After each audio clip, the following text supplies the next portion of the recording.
Amém. Graça e paz.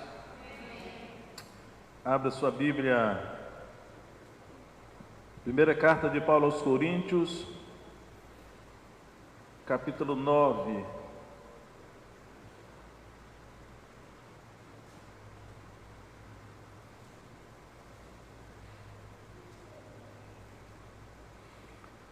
Primeira carta de Paulo aos Coríntios, capítulo 9.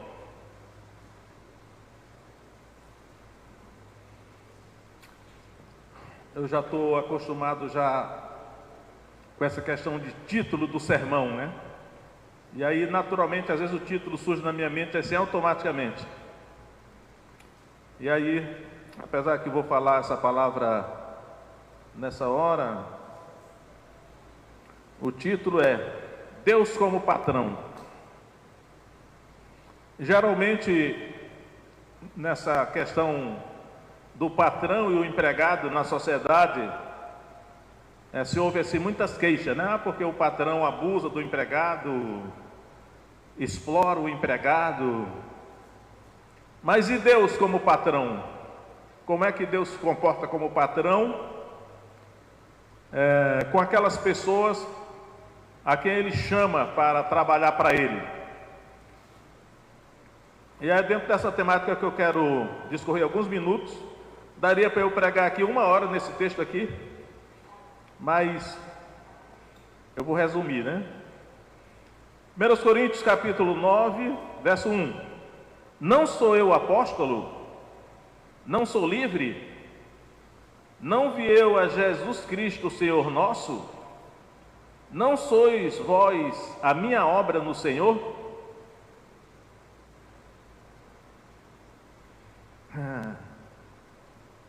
Se eu não sou apóstolo para os outros, ao menos o sou para vós, porque vós sois o selo do meu apostolado no Senhor. Esta é a minha defesa para com os que me condenam. Irmãos, aqui o apóstolo Paulo, então, ele vai passar a discorrer sobre os direitos dele como apóstolo, né? Aqui não são os direitos trabalhistas que está na CLT, o estatutário, né? Mas aqui o apóstolo Paulo, inspirado por Deus, ele vai defender os seus direitos como um apóstolo chamado por Deus para cuidar da igreja. E aí ele diz assim, verso 4: não temos nós direito de comer e de beber? É o primeiro direito. Paulo está dizendo, olha, eu como fui um homem chamado por Deus para cuidar da igreja, Deus me dá esse direito de comer e de beber, à custa do meu ministério. É isso que quer dizer, né? E aí, será que as leis humanas, a CLT, né, o Estatuto dos Militares e outros aí, se preocupa com isso? Essas pessoas que trabalham para mim, qual é o patrão que se preocupa? Essas pessoas que trabalham para mim têm direito de comer e de beber. Aí ele continua, né? Não temos nós direito de levar conosco uma esposa crente, como também os demais apóstolos e os irmãos do Senhor e Cefas. Aqui é o segundo direito que ele está defendendo, né? Ele diz, ele e Barnabé, Paulo e Barnabé, os dois apóstolos que estão aqui. No caso aqui, Barnabé é chamado de apóstolo, né? Que ninguém sabe, Barnabé é chamado de apóstolo em outros contextos. Aí Paulo diz assim, olha, eu e Barnabé, eles eram solteiros dois, tanto Barnabé quanto Paulo eram solteiros. Mas ele está dizendo assim, olha, eu e Barnabé que somos solteiros, Deus reconhece que nós dois temos direito de levar conosco nas nossas viagens apostólicas missionárias uma mulher crente, uma esposa crente. Aí diz assim, como os demais apóstolos é o seguinte, os 11 apóstolos iniciais de Jesus, né? Cada um deles provavelmente era casado, porque eles tinham o direito de levar a esposa crente.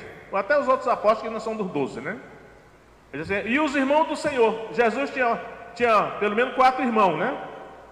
Ele disse: olha, os irmãos de Jesus também são casados, e quando eles viajam a serviço das igrejas, eles têm direito de levar uma esposa crente, que eles na verdade levam. Porque diz assim, eu entendo Deus, né? Diz assim, porque se eles viajassem só, eles poderiam cair em tentação, né? Aí ele diz assim, e Cefas também, né? Daqueles 12 apóstolos iniciais, nós sabemos que Cefas é o apóstolo Pedro. E nós sabemos que o apóstolo Pedro era casado porque Jesus curou a sogra dele, né? Então diz assim, olha, Cefas também, que é Pedro, quando ele viaja nas suas viagens missionárias, ele leva a mulher dele junto. Aí diz assim, só eu e Barnabé não temos direito de deixar de trabalhar? Então, irmãos, aqui Paulo está defendendo, e o que Paulo está defendendo aqui, inspirado pelo Espírito Santo, é mostrando como Deus, como empregador, como patrão, ele é justo, e quando ele chama alguém para servi-lo, a saber, cuidar da igreja dele, ele dá todos esses direitos para ele. E o apóstolo Paulo está defendendo isso aqui, né? Aí o que vem na sequência, verso 6: ou só eu e Barnabé não temos direito de deixar de trabalhar. Aqui o trabalhar significa o trabalho secular, né? Ele está dizendo assim, olha, quando Deus chama alguém para servi-lo, cuidar da igreja dele, ele dispensa essa pessoa do trabalho secular. Eu lembro quando eu era um jovem pastor, aqui no Acre, eu lembro que estava na reunião de pastores, que era Acre e Rondônia, a Convenção Batista, essa pergunta foi feita, né? É correto um pastor que Deus chamou para o ministério, ele trabalhar fora do ministério? A saber, o serviço sagrado e ter um serviço secular. E eu lembro naquela oportunidade, eu lembro até que o pastor Ivo Augusto Sainz, grande pastor batista, ele deu uma palavra sobre isso, porque ele era o secretário executivo do campo, Acre e Rondônia. Eu não lembro mais qual foi. E naquele tempo, eu como jovem pastor, eu não tinha convicção sobre esse assunto, mas hoje eu tenho. E a minha convicção é o seguinte: modus operandi de Deus, quando Ele chama alguém para o ministério, cuidar da igreja dele, é dedicação exclusiva. Agora, na prática, isso aí nem sempre é possível, mas é um direito. Eu mesmo não consegui fazer isso, apesar do início eu tentei, mas não consegui fazer, e tive que fazer tendas, como se convencionou chamar, né? Mas Paulo está aqui defendendo o seguinte, olha, eu e Barnabé, 2 homens solteiros, apesar que nós não estamos usando nenhum desses direitos aí, mas nós temos direito, Deus reconhece que nós temos esse direito. Aí ele continua, verso 7. Aqui no verso 7, o apóstolo Paulo, ele vai citar 3 profissões, que ele vai dizer assim, olha, essas 3 profissões que eu vou citar aqui, todos sabem que elas são remuneradas. Ou seja, vamos lá, verso 7. Quem jamais milita à sua própria custa, esse milita aqui é o militar, o soldado que vai para a guerra. Ele disse, olha, ninguém vai à guerra à sua própria custa. Quando o Estado convoca pessoas para ir para a guerra, o Estado banca. O Estado paga salário, o Estado compra roupa, a farda, o armamento. Então, assim, quem jamais milita à sua própria custa. Ele está dizendo o seguinte, o ministério pastoral é um soldado numa guerra, embora seja uma guerra espiritual. Para respaldar esse tema aí, eu quero citar o que o mesmo Paulo escreveu na segunda carta de Paulo a Timóteo, capítulo 2. Ele vai dizer a mesma coisa, olha só, 2 Timóteo capítulo 2, verso 3. Sofre, pois, comigo as aflições, como bom soldado de Jesus Cristo. E aqui eu quero dizer aos irmãos o seguinte, isso aqui que ele está falando não é para crente comum, não. Isso aqui é para pastor que ele está falando. Ninguém que milita, a mesma palavrinha lá, ninguém que milita se embaraça com negócios desta vida, a fim de agradar aquele que o alistou para a guerra. E se alguém também milita, não é coroado se não militar legitimamente. Retornando para 1 Coríntios 9.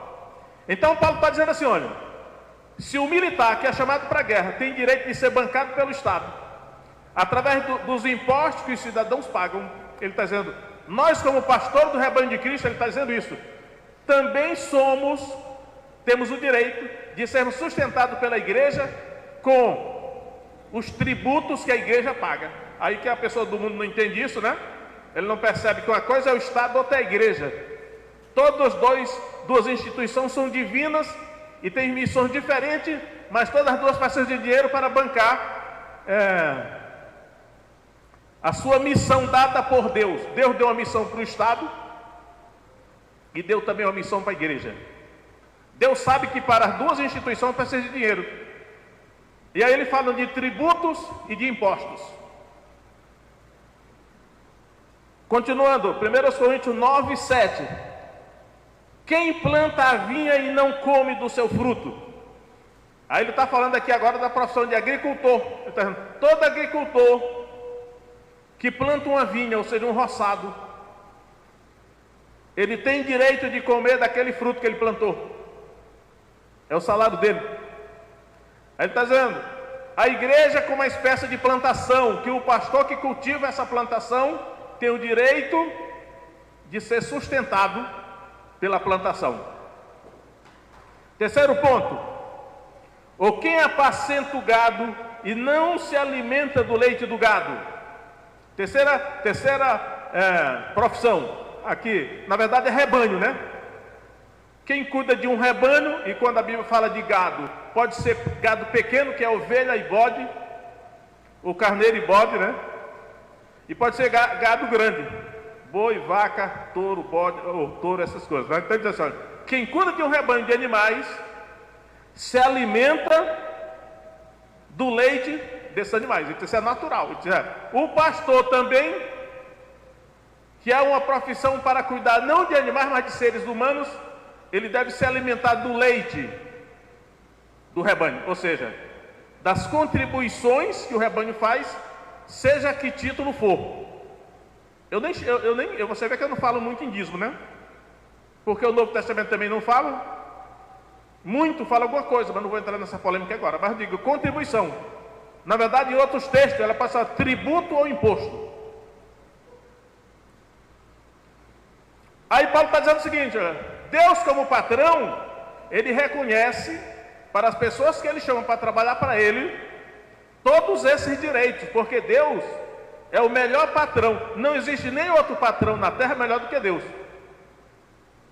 Ah, mas eu vi ali um pastor passando fome, passando humilhação. Pode até acontecer, mas tem algo errado aí. Já viu aquela questão que o Davi disse? Fui moço, agora sou velho, mas nunca vi o justo desamparado, nem a sua descendência mendigar o pão. Eu lembro que o professor do seminário um dia disse assim, ele pode nunca ter visto, não significa que não tenha, né? Eu não disse que isso aí iria se cumprir, mas vou parar por aqui, porque essa não é a mensagem principal de hoje, né? E aí, irmãos, eu vou saltar para o verso 13, que eu gosto muito do verso 13, porque o verso 13, ele apela para o padrão do Antigo Testamento. Olha o verso 13.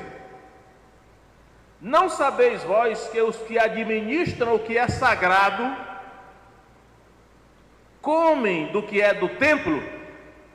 Serviço sagrado, ele está se referindo aqui aos levitas do Antigo Testamento, que eram sustentados pelos dízimos da nação de Israel. Israel tinha 12 tribos. 11 tribos trabalhavam normalmente, e a tribo de Levi não trabalhava no secular, trabalhava só no serviço sagrado, que era cuidar do templo, ou do tabernáculo. Aí ele está dizendo aqui, olha, os levitas do Antigo Testamento, que faziam o serviço sagrado, comem do que é do templo, ou seja, dos dízimos. Se for lá no Antigo Testamento, notadamente em Números capítulo 18, ele vai dizer, os levitas são sustentados pelos dízimos pagos pelas 11 tribos restantes. Paulo estava apelando para o mesmo padrão aqui. Aí ele diz assim: e os que de contínuo estão junto do altar, participam do altar. Quem é que estava junto do altar? Os sacerdotes. Que essas duas categorias de ministros do Antigo Testamento, os levitas e os sacerdotes. Os sacerdotes, eles eram sustentados pelas ofertas. Enquanto os levitas eram sustentados pelos dízimos de Israel, os sacerdotes eram sustentados pelas ofertas. E tinha até uma coisa chamada de dízimo dos dízimos que os levitas pagavam para os sacerdotes, né? Aí olha o que Paulo, citando o exemplo do Antigo Testamento, o ministério do Antigo Testamento, que era sacerdotes e levitas, ele diz assim no verso 14: assim ordenou também o Senhor aos que anunciam o Evangelho, que vivam do Evangelho. Ou seja, ele está dizendo assim: eu e Barnabé, nós fomos chamados por Deus para o ministério. Somos apóstolos aqui. É assim, o Senhor ordenou. O Senhor aqui é Jesus, irmãos. O Senhor aqui é Jesus. Eu só me admiro que o apóstolo Paulo diz assim: o Senhor ordenou. Que da mesma maneira que os ministros do Antigo Testamento eram sustentados pelo dízimo, pelas ofertas de Israel, o Senhor Jesus Cristo ordenou. Ele não pediu não, ele ordenou aos que anunciam o Evangelho, que vivam do Evangelho. E aí o que me causa espanto é que no verso 15 Paulo vai dizer assim: mas eu de nenhuma destas coisas usei, e não escrevi isto para que assim se faça comigo, porque melhor me fora morrer do que alguém fazer vã esta minha glória. Aí eu digo: rapaz, será que o apóstolo Paulo estava certo nisso? Porque Jesus ordenou que eles vivessem do Evangelho, mas Paulo disse: mas eu não obedeci essa ordem de Jesus aí não. E quando nós vamos olhar o exemplo de Jesus, irmãos, eu digo isso sempre para os irmãos, né? Desde o dia em que Jesus começou o ministério público dele, ao ser batizado por João Batista na margem do Rio Jordão, nunca mais Jesus trabalhou na carpintaria. Ele sempre foi sustentado pelo ministério. Até as mulheres, né? Tinha um bocado de mulheres que sustentavam o ministério de Jesus. Algumas mulheres tinham sido curadas de enfermidades, libertas de demônios. Aí eu digo, o nosso exemplo maior, porque eu digo, o nosso exemplo realmente é Jesus. Não é o apóstolo Paulo. O apóstolo Paulo diz assim: sede meus imitadores como eu sou de Cristo. Enquanto Paulo imita Jesus, nós devemos imitar Paulo. Mas naquilo que Paulo não imitou Jesus, a gente coloca Paulo de lado e o nosso modelo é Jesus. Está dentro daquela ideia que a gente fala, irmão, Jesus como modelo do cristão, né? Então, irmãos, se Jesus ordenou aos que anunciam o Evangelho que vivam do Evangelho, de algum lugar esse sustento vem. E aí eu não vou entrar nisso aqui, eu não quero incumpridar mais, né? Porque o assunto hoje não é esse. Mas, esse sustento vem dos tributos e impostos que os irmãos pagam, embora seja voluntariamente. Eu sei que tem muita gente aí criticando os pastores que até se excedem, exageram, né? E abusam, mas sendo realista dentro do Novo Testamento, as contribuições do Estado, se você não pagar os impostos e os tributos, você é preso. Sonegação fiscal, que acho que deve ser um crime. Mas na igreja, você pode não dar nada, você não vai ser preso, não. Porque é tipo uma obrigação moral, né? É uma questão de fé. Porque se alguém não sustentar o ministério da igreja, quem vai sustentar? Eu digo, os irmãos aqui, eu não sei se os irmãos são abençoados ou se os irmãos são prejudicados, porque eu particularmente não sou sustentado pela igreja. Sou sustentado pelo meu trabalho secular, do qual já estou aposentado. Isso é uma bênção ou não para os irmãos? Às vezes eu acho que não, né? O correto é os irmãos me sustentarem para serem mais abençoados. Mas vamos deixar nesse pé, né? Então, como eu disse, o assunto é extenso, poderia compridar mais aqui, mas vamos parar por aqui. Os irmãos já entenderam? Então vamos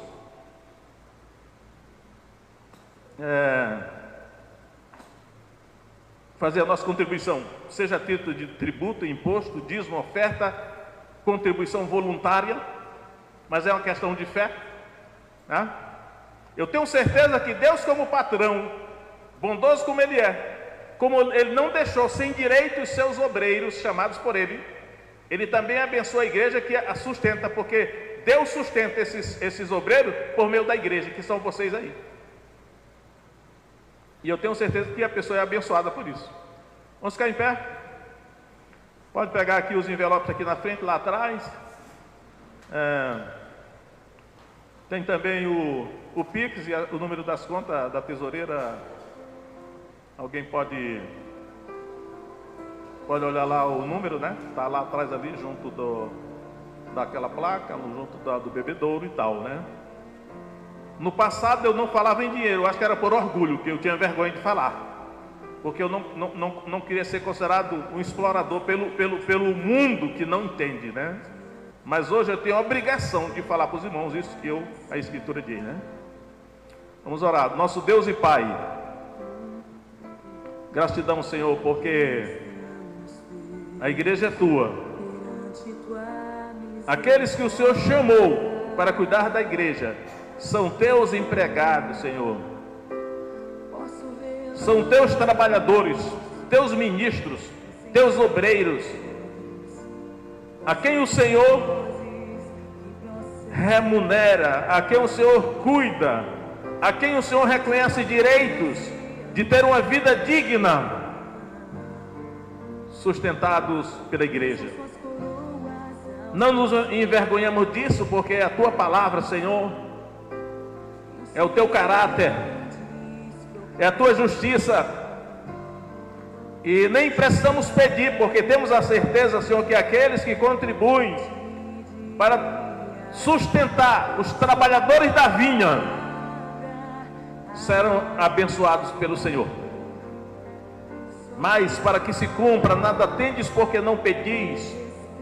Eu te peço que nesta noite, Senhor, todo aquele que estender a sua mão para contribuir para o sustento da tua obra, para o sustento do reino de Deus, que o Senhor abençoe, segundo a tua misericórdia, segundo a tua bondade, segundo a tua munificência real. Em nome do Senhor Jesus Cristo. Amém.